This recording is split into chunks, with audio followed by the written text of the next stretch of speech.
তুলসী মন্দির থেকে পাতা তুলবেন, পাতা কিন্তু রাধার হাতে দেবেন, কৃষ্ণের পায়ে দেবেন। আচ্ছা, কৃষ্ণের পায়ে কটা তুলসী পাতা দেবেন কারো জানা আছে? আজকে জানতে হবে কিন্তু আপনাদের। কৃষ্ণের পায়ে কটা তুলসী পাতা দেবেন? কেউ একটা বলেন, কেউ দুটো বলেন, কেউ পাঁচটা বলেন। কিন্তু আপনাদের সব ধারণা না, সব ধারণা ভেঙে দেবো আজকে।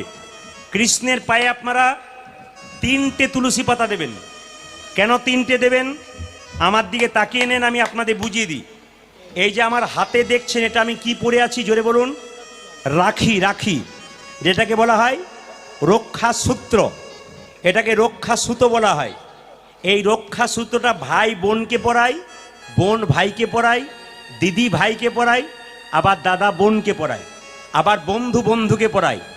একটা একটা করে জানবেন। এই যে রাখি বন্ধন উৎসব, আমি তখন ছিলাম আলিপুরদুয়ার, মানে কোচবিহার আলিপুরদুয়ার, কত দূর বুঝতে পারছেন তো? ওখানকার ছেলে মেয়েরা আমার হাতে রাখি বেঁধে দিয়ে